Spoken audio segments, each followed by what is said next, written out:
Okay, it's going to be a very abridged version. I don't want to lose quorum, so I want to make this expediently if we can. I don't want to cut off conversation. I see that we're now being live streamed. Thank you all for joining us today. We do have quorum. We don't have everyone that said they would attend, but in the interest of time, it is 9:02, so I'm going to call this meeting to order, and we'll allow those other members to join us as they can. I'd like to start by recognizing that this meeting is being held on the shared unceded territory of several First Nations within our regional boundaries, and we're grateful to be meeting in this way. Good morning, everybody. Could I have someone move adoption of the agenda that was circulated last night? Moved by Director Mack, seconded by Director Wiebe. Is there anyone opposed? Motion carries. And sorry, I'm trying to toggle between the two.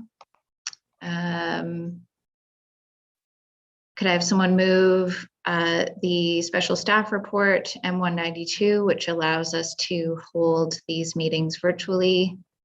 Moved by Director Mack, seconded by Director Rainbow. Is there anyone opposed? Motion carries. I don't have the virtual policy in the agenda, but the virtual policy is that if you wish to speak, please raise your hand and I will be sure to put you on the speakers list. You will stay at your screen. If you're seen not in your screen, you will be marked as absent until we can assess that you are back on. If you can't connect, or if you have any technical difficulties, please text the CAO. If you can't text the CAO, then email me. And what am I missing, Kristen? I think we've covered it. There we go. That was fast. All right. I'm going to pass it over to CAO Helmer for introduction of the reason for this emergency meeting today. Go ahead. Thank you, Chair. So first, I just wanted to express our sympathies to Lytton and everyone else that's been touched by the wildfires. And thanks to BC Wildfire, Red Cross, and our Emergency Operations Center personnel, along with all the other people who've been fighting fires or working to support the people that have been impacted. So the purpose for the meeting today is, with the current wildfire situation, we've just extended our state of local emergency to cover the full regional district, because 3 of our 4 electoral areas now have fires, and Area B, of course, having orders and an alert in place. We've had these record-breaking high temperatures and high fire risk continuing. We're only at the start of the summer. So the first question is, in the light of that, should we be advocating for the province to declare a provincial state of emergency to support the wildfires everywhere across the province, including in our region? The second question is, given that people are camping anywhere on Crown land or wherever they can find a pullout, should we be advocating for the closure of all backcountry usage and directing people instead to the parks and campgrounds that are appropriately managed and have oversight to reduce that risk? And then the third is that, with the lack of maintenance that's been noted by several of the directors and other people across the region along the rail lines, should we be advocating for increased rail safety and maintenance? Thank you, Chair. Okay, thank you. I saw a question from Director Mack. Go ahead. No, on one, I agree. That's, I'll move 1. Okay, let's just do questions right now, and then we'll get to the resolutions. I just want to give everyone an opportunity to ask their questions. Does anyone else have any questions about what CAO Helmer has just presented? Go ahead, Director Birch-Jones. Thank you, and I hope I'm not stating the blindingly obvious, but we could make a reference to this being as long as these sort of unseasonal, dry and hot temperatures persist. I mean, it's looking like the summertime, but who knows what the weather will do? No one can predict that. So we might want to make a reference to that optimistically. I believe that we're legislatively limited to a certain amount of time. You have to put a date on it. You can't just be vague about weather, unfortunately, because that's certainly not black and white enough. Are there any other questions from anyone on the board? Go ahead, Director Demare. Oh, and then Karen. I have Director Demare, Director Elliott, and then Director Mack. Go ahead. Yeah, I agree with the state of emergency. And the reason being is that we get more resources out in the field. I really feel that we need to get more resources like fire wardens and conservation officers. We need more. We've talked about it. This should have been in place already, and it's not. So I think that for the state of emergency, for sure. For me, also the same with the rail lines, as Melanie explained. But I think for the backcountry ban, I think we really need to consider smaller areas like we have currently at 3 of the big wildfires that are happening in the Thompson fire region. So they've installed these restrictions for the Lytton fire, for the Spark Lake fire, and for the McKay fire, those regions. And I think that's what we need to be doing. But the key to me is that we need more resources, making sure that people aren't starting fires right now. Thank you. Okay, we're still on questions. Director Elliott, go ahead on the phone. Thank you. The province was sort of quoted in the paper this morning saying they'll be guided by Emergency Management BC on declaring any sort of state of emergency. So, you know, are we going to do any advocacy with our MLAs to also, you know, our MLAs are both sitting in opposition for Thompson Nicola region and here. So is there work that we want them to do if we are advocating in this direction? I know that MLA Jackie Taggart has been on phone calls every day with our area directors and with the TNRD directors and the chair there. We've also had the Premier, Minister Farnworth, and Minister Conroy were in Lillooet yesterday, meeting with the mayor there. I've been on the phone with Minister Osborne the last few days. She's offered 24-hour support for us. We can certainly continue and have MLA Sturdy work with MLA Taggart to continue the conversation and make sure that we're at the table. So I think that, yes, we continue to advocate with them and with them at the table as loud as we can. Anyone else? CEO Helmer, do you have any further feedback to Director Elliott's question? Thank you, Chair. I think you covered it. Thanks. Okay. Does that answer? Sorry, does our local state of emergency get us the resources we need? Or do we really need the provincial one to get what we're after? I'll pass that to CEO Helmer. Thank you, Chair. For our local state of emergency, we'll meet the needs within the region. The purpose was a collaborative initiative with, which was discussed with the other regional districts that are also having wildfires to see if this should be considered to be province-wide, to be proactive due to the ongoing risk and the fires crossing boundaries everywhere. Thank you. Okay, thank you. I have Director Mack, then Director Richmond, then Director Weeb. Go ahead, Director Mack. With the state of emergency, as I think we should do that, absolutely advocate for that. Get our MLAs involved.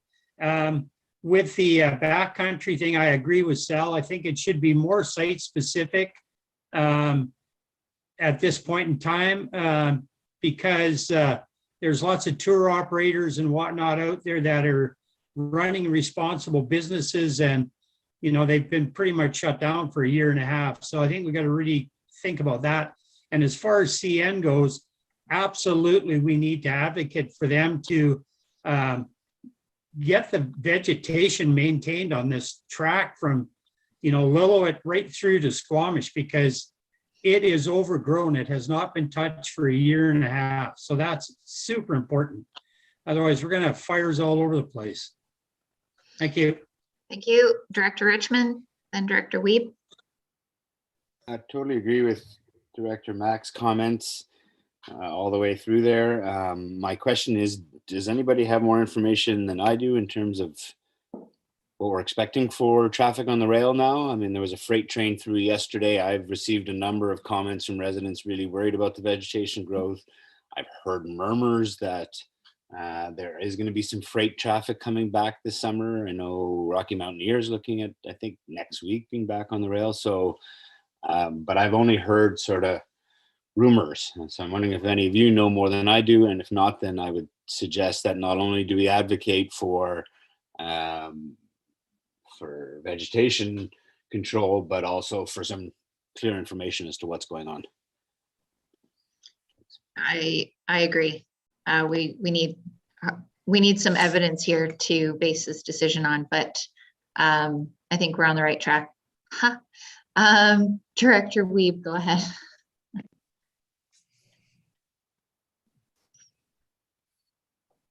Good pun there, Jen. I'm curious when we say that what's considered resources, because I know we have farmers in the area B, all throughout here that are looking for assurance that they have some kind of financial resource later if they are using up everything they have right now to care for their animals and such. So without calling a provincial state of emergency, do we have those financial resources? And if not, then I would like to push for the provincial state of emergency, because I'm sure our area isn't the only one that's suffering in that way. And, yeah. And as far as everything else, like with the rail and whatnot, I totally agree with Russell on that. And I agree with, like I said earlier, you cannot fix stupid. So, if it's a regulated tourist place, I'm fine with it being open. I am just not fine with people just stopping camping wherever and figuring they can light a fire to cook their dinner. It's just, but like I say, to me, common sense has gone by the wayside there. So I don't know what kind of order you can put in for that. Thank you. CAO Helmer, do you have further feedback on whether a local state or a provincial state will give us different funding access? Or do we need to come back with that? Thank you, Chair. At this point, there was a recent media release by the province saying that disaster financial assistance will be available to everyone that has been impacted by the wildfires, and saying that we're going to continue to use the guidelines that were previously in place. If there are some specific questions that members of the public have, they can connect with our EOC or the EOC for the jurisdiction that they are under, and we'll be happy to provide them with details. Thank you. Great, thank you. Director Pettengill, go ahead. Yeah, thanks. I do receive emails from time to time from constituents concerned about the use of glyphosates and so on for vegetation control along the rail. And so I understand there's an immediate risk and emergency before us. So I don't want to diminish that in any way, but if there's any way we can frame our ask so it's not perceived as a sort of a wide open endorsement of just sort of any and all means of vegetation control. And, I understand priorities here, but just wanted to raise that point. Thank you. That's a good point. Okay, so I'll go back to Director Mack. Did you want to make the motion? Did you want to do each motion separately, CAO Helmer, or all three together? Thank you. The board may want to consider them separately to see if there's support for each one. Okay, so I'll open it to Director Mack to make the motion on the first. Okay, I'll make that motion Okay, as presented. Okay. Is that enough for you to work with, Director Clark? Go ahead. So this is a motion to advocate to the province to put a provincial state of emergency in place? Yes. Thank you. Correct. You satisfied with that, Director Mack? Do I have a seconder? Yes. Seconded by Director Weeb. Any discussion? Seeing none, is there anyone opposed? Motion carries. The second motion is on advocating to the province to close unregulated backcountry recreation use. Is that fair, CAO Helmer? Yes, thank you, Chair. Can I have someone make that motion? Are we going to make that motion more site specific as Sal and Russell suggested? Yep, okay. Go ahead, Director Mack. Did you want to change the wording of that? Yeah, I would like to have it so that it is site specific. So, they can pick the area around an incident that's in progress. Like I say, I don't think we should be asking them to just shut the whole province down. That's going to impact too many people's livelihoods. And as Sal had said, they need to get more resources out there.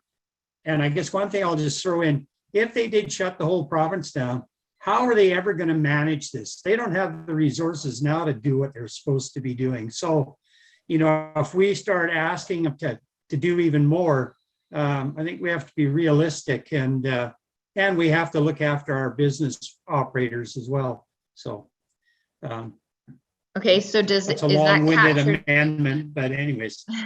Is that captured with unregulated backcountry sites, or would you prefer it to say, go ahead, Director Birch-Jones? Can you make it specific to in the areas that are at high risk for fire? Like certainly there's areas like Horgan referred to, the temperate rainforest. And so there are areas that are not at high risk in British Columbia right now. There are some. Can we make that reference and have it make sense? CAO Helmer, go ahead. I was just going to propose some draft wording that site-specific backcountry closures be expanded and resourced in high wildfire risk areas, with persons recreating being directed to designated parks and campgrounds. Okay, I have Director Birch-Jones making that motion, or is that a question? No, I would so like to make that motion. Okay, do I have a seconder? Director Crompton, you're seconding it? No, question or amendment? Go ahead.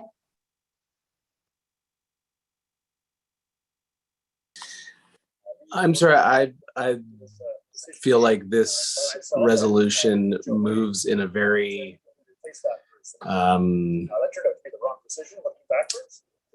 I don't think this is specific enough. I don't think that we're asking them for something that we have supporting evidence of, and unless I hear a compelling case from some of my colleagues, I won't be voting in favor of this.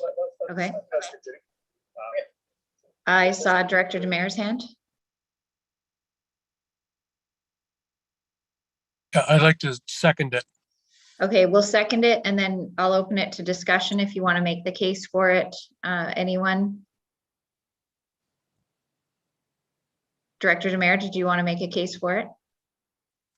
Yeah, And then I'll go to Director Birch-Jones. Yeah, I think that having site-specific areas dependent on the wildfire risk, because it's changing. This morning when I looked at the wildfire danger map, a lot of our area is in moderate right now. So to me, it has to be, the BC Wildfire Service making that call, and depending on the specific area throughout the province. And if there's low risk areas, that maybe some of those resources could go to the high risk areas to do patrols. So yeah, that's why I seconded it. Okay, anyone else? Director Richmond, is your hand still up, or did you want to make a comment to this motion? Sorry, just left my hand up. No problem. Anyone else? Director Mack, did you want to say? Yeah, I agree with what Director Demare has said. And I think that the site-specific for BC Wildlife or BC Forest Service to do that and let them make that call. Because throughout the province, there are definitely going to be different zones that are either extreme, or some of them are even going to be down in the lower end. So we need to really take that into consideration. Director Birch-Jones, go ahead. It's maybe partly due to where I'm sitting with fires to the north and south and so forth, and huge anxiety.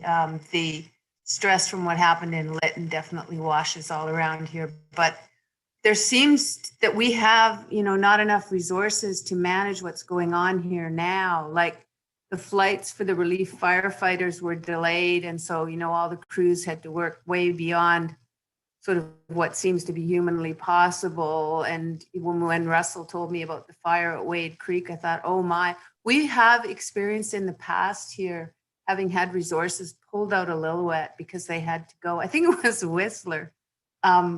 I think my concern is that we can't handle the stress of more fires, certainly not in Area B. And so that's partly why I'm in support of this. I suppose if the BC government is going to be guided by Emergency Management BC, they know what their resources are. But from where I'm sitting, it seems like we are stretching them, as far as they can go. And there. Okay.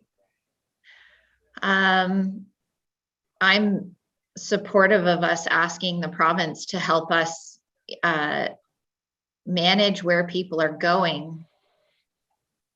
But we can't close everything, because if we close everything, then they'll go where they want to go. And we're seeing a pent-up demand for recreation, and people that may or may not know where they're going are ending up in places that put themselves at risk. They put our communities at risk. They put our neighbors' communities at risk. And so I think there just needs to be a concerted and collaborative effort to guide people to safe places where they can recreate. I think that's the intention of this resolution, is to ask the province to double down on getting people to where they can recreate safely and away from the places that put everyone at risk. Is that fair? I don't think what we want to do is put a blanket closure on camping because that doesn't serve any of us.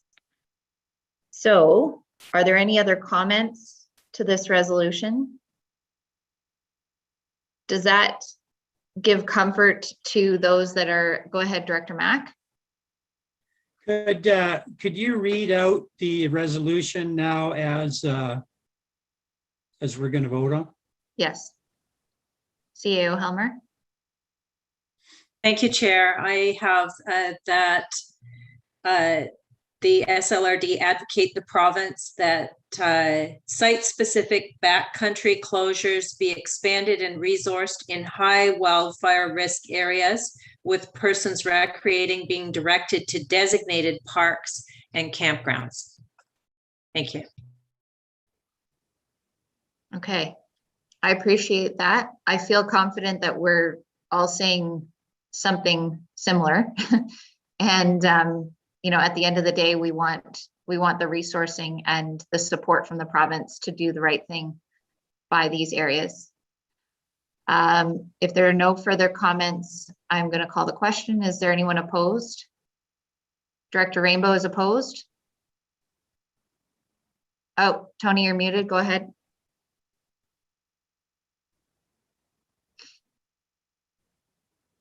Sorry about that.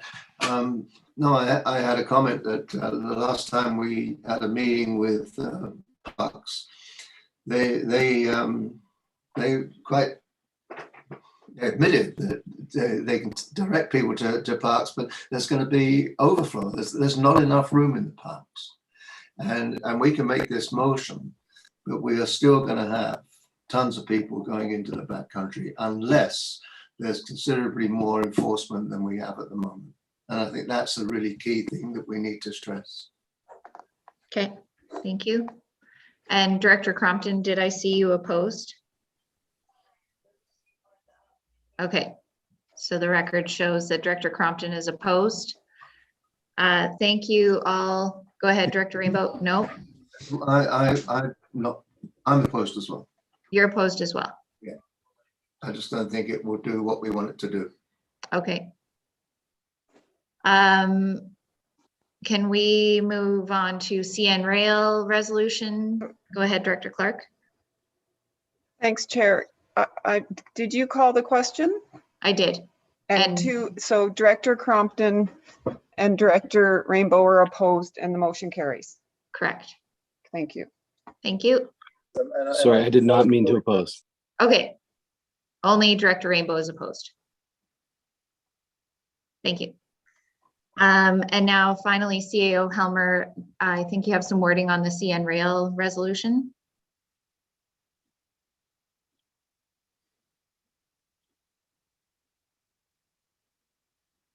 Sorry, Chair. I don't have specific wording, but I would say it's to advocate for increased maintenance along the rail lines to address vegetation management, and with consideration of methods other than glycosides to capture Director Pettingill's point. Okay, I have a speakers list to this. I have Director Mack, then Director Birch Jones, then Director Richmond, then Director Rainbow.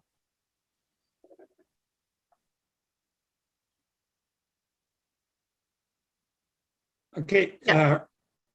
I think that we need to say they need to step up their maintenance in all aspects regarding fire safety on the rail lines. So maintenance of their rail cars for the braking systems. I mean, they just have to be very, very vigilant with everything, not just the vegetation. Okay. I have Director Birch Jones. Go ahead. Thank you. I don't think we should forget to ask for a little bit of information sharing from CN. I was pummeled with information about Rail Safety Week. I know it's possible for them to communicate with us. Certainly on the call with the First Nations leadership last evening, they're asking for consultation with CN and would like to know what the plans are. They're concerned about the danger through the territories. So are we in Area B. But information as well as safety should be stressed. And MLA Taggart was on that call and she was pretty supportive of taking that up the line too. Thank you. Director Richmond, go ahead. So I'd like to sort of sharpen the motion a little bit and say that, the resolution is that CN, prior to putting any traffic back on this route, vegetation control is done. And that's prior to the Rocky Mountaineer as well as any freight. So prior to any rail traffic returning to this line, that vegetation control be done from end to end. I would add Director Mack's comments about, other levels of maintenance. It's not just the vegetation. It's the sparks come from the equipment and then they hit the vegetation. So starting with their equipment. And I was going to have an that said that CN contact or communicate with local government to let us know what the plans for this rail is prior to any traffic being put on, and that we engage our MLAs in this for support in this as well. Okay, that's perfect. Thank you. That's what I have. I had one more speaker, Director Rainbow. Go ahead. Is this motion just focused on the Squamish to going north? Because I think there are problems between North Vancouver and Squamish as well. Certainly in part of the rail line that we see through here. Yeah, they cut some vegetation down to improve sight lines and things like that, but they don't clear it all the way. So we've got dead stuff lying there, which is perfect for sparks to fall on. So they need to be reminded that they can't just cut the stuff down. They've got to clear it away as well. So if this motion just focuses on the line north of Squamish, then I think we should have a second motion that is more general. I think that's, it hasn't been outlined as far as which rail line we're talking about, but I think it's the rail line throughout our regional district. Is Okay. that correct? Is that fair? I don't think we can make a resolution to something outside our jurisdiction. But the advocacy is the meat of this, and it's to ask the province and CN Rail to manage vegetation, do the train maintenance, consult and inform us regularly prior to putting any more traffic on the rail line. Chair, if I could follow up on that. Yeah. I think there should be maybe two parts to that. I think that we should be quite specific about the rail line from Squamish North, because it has not been used for over a year and it has become increasingly overgrown and undermanaged. So I think we need to speak specifically to that rail. But I hear Director Rainbow's comments, so I'm happy to have either a separate motion or portion that speaks, more generally. But I think we need to identify that rail in particular, because it's been over a year where nothing's happened on it. Okay. Okay. Are you comfortable with that, Director Rainbow? Yeah, absolutely. Second motion? We're having two motions now, is that what you're saying? Yeah, I think Director Richmond's saying Squamish North is the focus, and a secondary motion to include in general all track maintenance within our regional district. I'm okay with that. Everyone else okay with that? Can I have someone move that first part? Moved by Director Weeb, seconded by Director Mack. Any further discussion? Is there anyone opposed? Seeing none, motion carries. And second part to that is the advocacy for the train line in general needs greater maintenance, greater consultation, greater vegetation control, and to engage with our MLAs to ensure that they're towing this line with us. Can I have someone make that second motion? Moved by Director Rainbow, seconded by Director Weeb. Any further discussion? Is there anyone opposed? Motion carries. Was there anything else, Director Clark or CAO Helmer, that you need clarity on for these resolutions? Seeing none. And there was no late business. Okay, and could I have someone make the motion that we adjourn this meeting? Moved by Director Rainbow, seconded by Director Richmond. Is there anyone opposed? Motion carries. I thank you all for making the time for this emergency